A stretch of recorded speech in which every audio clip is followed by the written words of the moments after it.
Hello. Some of you guys were asking me how to make a Piggy build mode type game in Roblox Studio.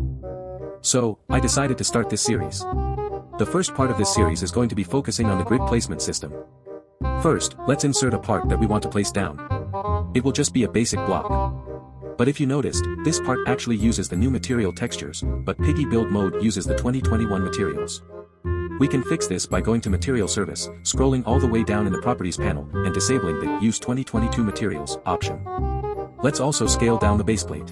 I'm making the size 12 by 4 by 12, which is the actual Piggy build mode baseplate size, but you can rescale it however. As you know, in Piggy build mode, the baseplate has a smooth texture, it doesn't have the studs at the top/bottom. We can fix this by selecting the baseplate, going all the way down to the Surface category for the properties, and making all of the options smooth. Now, let's actually resize this block into a 4 by 4 by 4 block. We also made it white and turned the shadow off. Now, we're gonna position the part at 0, 0, 0, and then adjust the baseplate to work with it.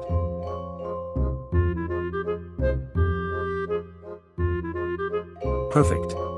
Now, let's temporarily expand the baseplate to make it easier to test out our grid placement system. I think we're ready to create the placement system. Insert a local script into starter player scripts. The name doesn't matter, but I'm going to name it Block Placer. Now, let's start scripting. First, let's retrieve the run service and I'll show you why later. Now, let's create two other variables, the player and the player's mouse. We need to retrieve the mouse to know where to place the block. Using run service, we can create a function that runs every frame. This will basically be a function that rapidly runs forever. In that function, we want to place the block that we're placing at the same position at the mouse. Now, let's test. As you can see, the part does follow our mouse, but the mouse's position in 3D space is constantly getting closer because it's going to be on the part surface. If only there was a way for the mouse to ignore the part. Oh yeah, there is. Before we start running that function, we can set the mouse's target filter to the part. Like I said, setting this will make sure the mouse ignores the part and doesn't retrieve its position on the part surface. There we go. The part is now following the mouse and not constantly getting closer to the camera. But now let's make it snap to a grid. Let's set up a function to round a number to a multiple of a specified constant. In this case, the constant will be 4. The input is going to be the number, and the output is going to be the modified number. This way, we can make sure that the number only rounds to multiples of 4, which creates the grid that we want to place on.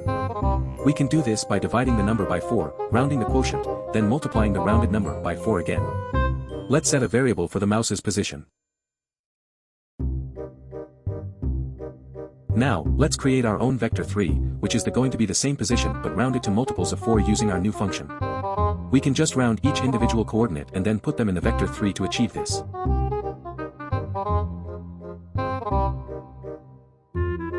While it does have a grid, it is buried into the ground. This is because our mouse's position's y-coordinate is too close to the ground and is being rounded down. Let's also anchor the part so it could maintain a stable orientation. Now, to fix that low issue, we could increase the initial y-coordinate by 1 to give it elevation and make sure it rounds up. Make sure to do this in the parentheses of the function. Voila! As you can see, it works a lot like the Piggy build mode system now. Now, let's make it actually place when you left-click on your mouse. Let's make the part transparent to emphasize that it is not placed yet. Let's also make it non-collidable so it doesn't bump you around when you move the block through your character. We'll duplicate the part too. This duplicate will be the part when it's actually placed.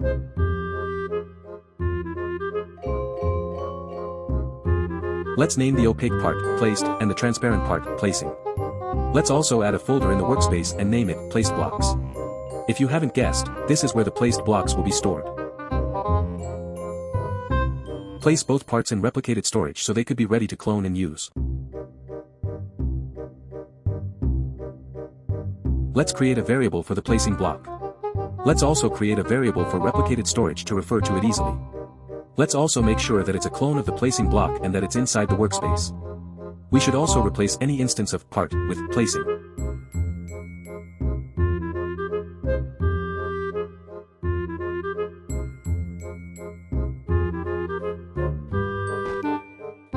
As you can see, there are no visible changes, aside from the part's appearance, but there was a change in the script. I decided to make the placing block more transparent. But now, let's actually make it so that the blocks will place. Let's make a function for whenever the left mouse button is released. Create a folder in replicated storage called RemoteEvents.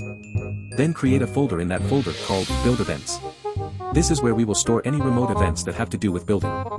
Once you made those two folders, insert a remote event into the Build Events folder. This is how we will tell the server to place the block from the client script. Fire the event from the client, sending the part's position so the server knows where the block should be placed. Now, let's create a script in server script service. This is where we will actually place the block. The reason we can't do it on the client side is because if we do, it would only show up for the player who placed it. First, let's retrieve replicated storage. Let's also set a variable for the build events folder, because this is where we will also be doing any other build-related events, like removing blocks, painting, etc. Let's create a function for when the place block event is fired from the client. We have two arguments, the player whose client script fired the event, and the position that we passed on. Let's clone the placed block. We'll apply different properties like the parent to that placed blocks folder we made and the position to whatever the passed on argument is.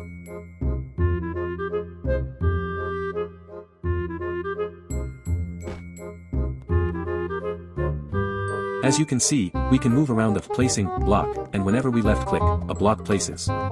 Perfect. I don't know if you guys noticed though, but sometimes your placing block could be in the same position as a placed block. Let's fix this. To fix this, we're going to look through all of the placed blocks using a for loop. We will check to see if any of them have the same position as the one that we're currently placing.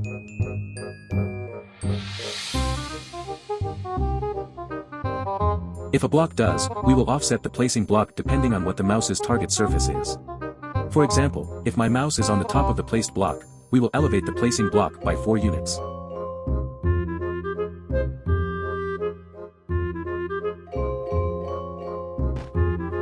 And there we go. Now, the block is not being placed into the same position as a placed block. Now, for one last thing before I end the video, let's add a surface selection to the part. This will be an outline of whichever face is touching the mouse's target. We will put this into the placing part and adorn it to the placing part. Let's also set the color to an RGB blue color, like it is in Piggy build mode. Again, it doesn't really matter, but I'm just going off of Piggy build mode. The target surface property is which surface of the placing block is going to be outlined. Now, for the target surface, we're going to create a dictionary. This dictionary will basically be inversing all of the surfaces. For example, using this dictionary, we will convert top to bottom, left to right, etc. We need to do this because if we're placing a block on top of the base plate, the target surface is going to be the top of the base plate, but we want the surface selection to be on the bottom of the part.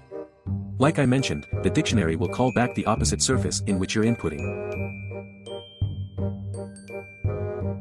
The dictionary should look like this when you're finished. I actually made a mistake when setting the target surface for the surface selection. We should be using enum.normalid, but so far, it's just a string. We can fix this by typing enum.normalid, and then put our string in brackets, as shown. We found a problem, it's stuck on the left. This is because we only set the target surface once, so it's going to stay however it was when it first loaded in. We can fix this by just cutting and pasting it into the render step function.